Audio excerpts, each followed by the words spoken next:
So it's just really, really great to gather again together. Some of us have been here this summer, some of us are just coming back, some of you are brand new, and welcome. Our In-Gathering Sunday this year falls on September 11th. This year, which is a huge date in America now, because of what happened 15 years ago. Some of you are too young to remember it, but most of you, if you're old enough, know about 9/11. And you know it was a terrible day. It was a shocking day. A day that Americans learned firsthand about the kind of terrible violence that many other places experience all the time. It was a shocking time. It was a tragic time, and it was also a scary time because for a long while, no one knew why this had happened or who had done it. But one message we heard a lot at that time from our leaders and from our president was that we should not be frozen with fear. We should go about our lives and not hide in our houses. And so I remember doing that. At the time, I was a minister in Maryland, very close to Washington, D.C., actually, and I went to the local mall the day after 9/11. And I was walking around. It was pretty empty. And a few other people were there also walking around, looking at each other, and we all said, "How are you?" And when we really, really meant it, it was kind of like a big funeral. People touched each other, people hugged, and a lot of us cried with people we had never met before in the food court there. I remember that. The skies overhead were silent because there were no planes flying. If you remember that, it was really very spooky because I lived near Andrews Air Force Base, and there were always planes overhead, but they were silent. That mall that day, I remember feeling, it felt kind of like a church.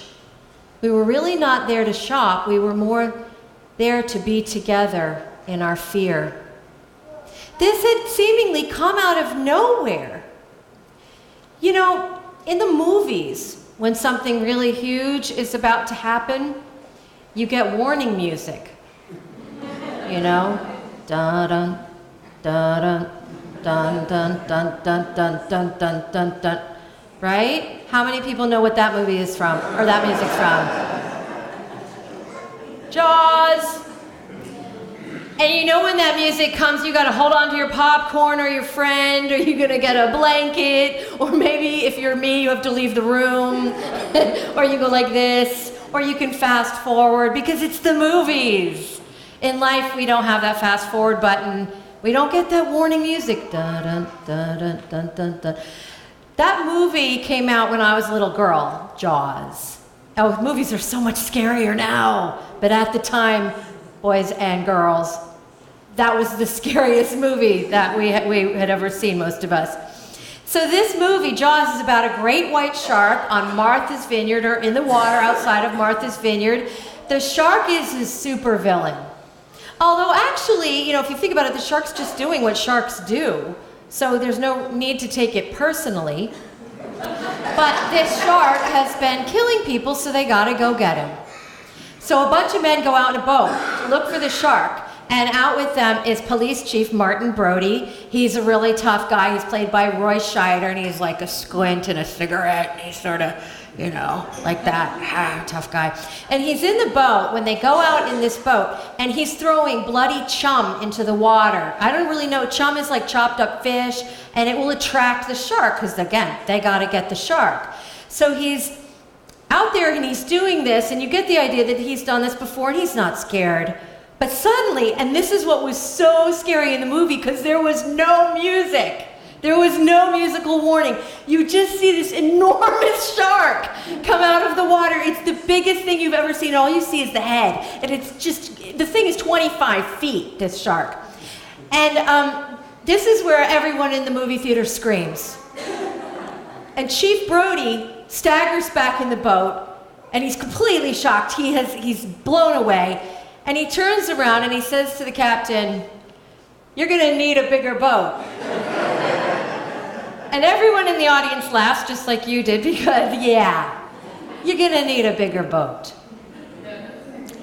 We come together as a church because life is big and huge. Huge things happen that we can't anticipate. There's no musical theme warning us about what's ahead. We're all riding in a boat over the mystery that is life, which is deep and mysterious like the ocean. A lot is going on under the surface where we can't see it.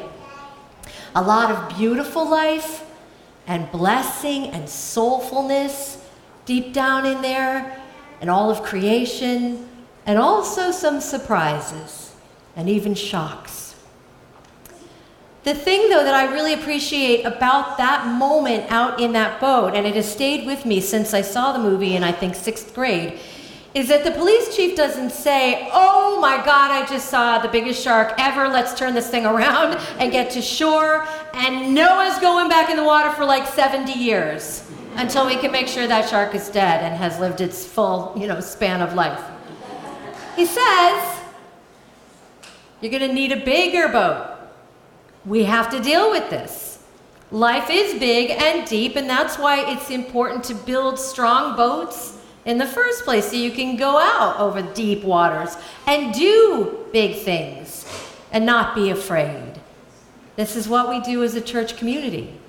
We want to live deeply. We want to leave the shore where it's safe and comfortable and go across the waters of the soul, go out into deep places where we can serve and learn and become more compassionate and engaged with the world. We want to be brave spiritual sojourners across the sea of life. Big things happen, surprising things happen, sometimes destructive, but much more often providing exciting opportunities and blessing. What a blessing it is to travel together, meeting and merging out of our separateness as streams that flow into the sea. Blessed be